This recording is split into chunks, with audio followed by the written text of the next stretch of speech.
Cette chronique Ressources humaines est une présentation de Pratique, firme de services conseils en gestion des ressources humaines et en santé et sécurité au travail, vous offrant une gamme complète de services en gestion des ressources humaines, en santé et sécurité, en formation et coaching, ainsi qu'en développement de compétences pour gestionnaires et superviseurs. Certainement, on parle de ressources humaines avec Caroline Ouellette, mon amie Caroline Ouellette de chez Pratique. Bon matin, Caroline. Bon matin, Sylvain. Comment tu vas? Je vais très bien après avoir entendu parler de vin, de bière. J'ai le goût de fêter.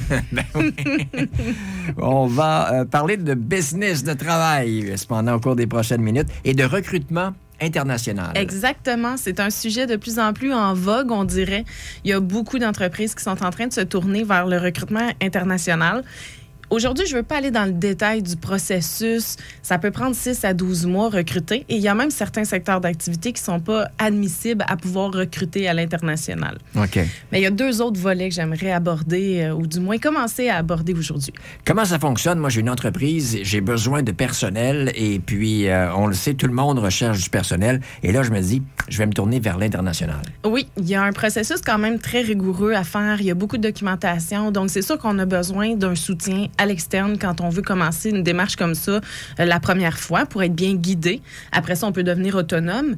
Mais il y a des enjeux très importants dans le recrutement international. Puis souvent, on va les négliger ou du moins y penser quand on va être rendu là. Comme entre autres l'hébergement.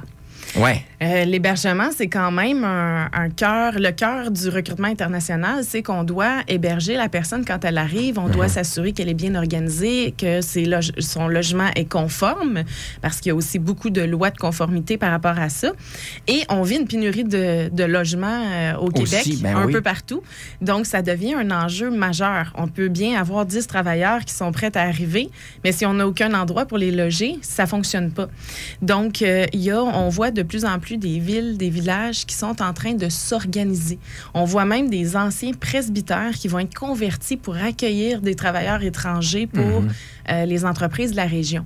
Donc, c'est un peu un appel à cette créativité-là, à cette cohésion-là entre les différents organismes que j'aimerais faire aujourd'hui pour que les gens soient préparés à pouvoir bien recevoir ces travailleurs étrangers-là qui sont essentiels, comme on le voit là, dans notre contexte de pénurie de main-d'œuvre. Travailleurs saisonniers, donc ils viennent ici pour quelques mois, pour la plupart, c'est ça? Oui, il y en a qui vont venir ici pour un mandat de 6 à 8 mois. Il y en a qui vont venir ici pour plus longtemps que ça et même parfois qui vont demander des permis pour pouvoir rester parce qu'on les a charmés. Ben oui.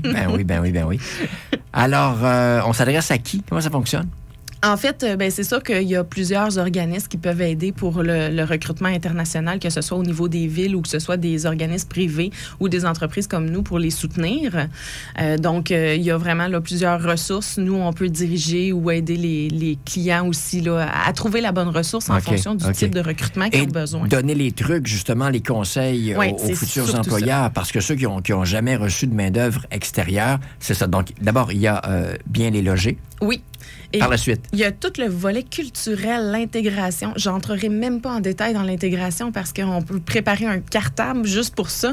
On doit des fois convertir toutes nos procédures de travail en espagnol ou dans une autre langue. Mais ce que je veux surtout parler, c'est des fois des croyances ou vraiment culturellement parlant, des éléments qui sont très différents de leur culture à la nôtre, comme par exemple une femme qui travaille ou l'homosexualité.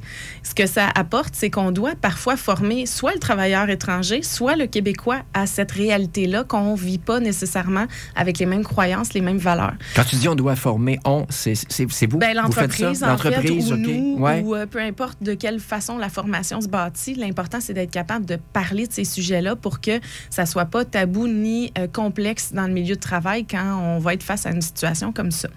L'autre chose, c'est, par exemple, la santé-sécurité au travail.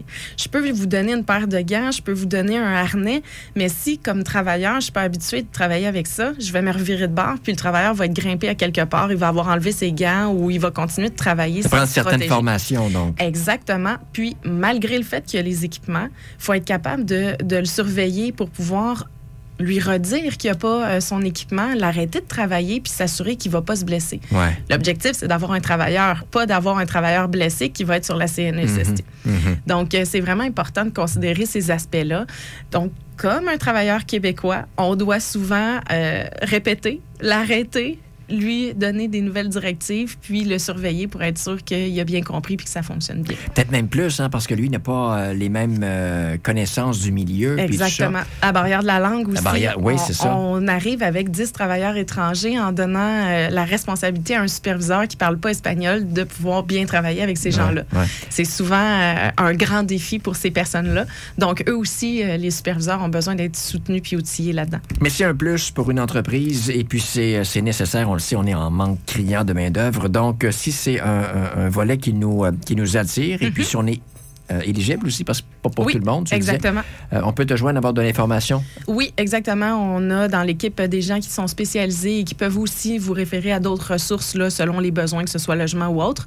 Donc, au www.pratique.ca. Ça nous fera un plaisir là, de les soutenir dans ce beau projet. Merci beaucoup, Caroline. Merci. Bonne journée. Bye-bye. Bonne journée. Passion, rigueur, authenticité, travail d'équipe, innovation et qualité. Pratique, votre firme RH dans Lanaudière. Plus d'informations, pratique.ca. Suivez-nous sur Facebook.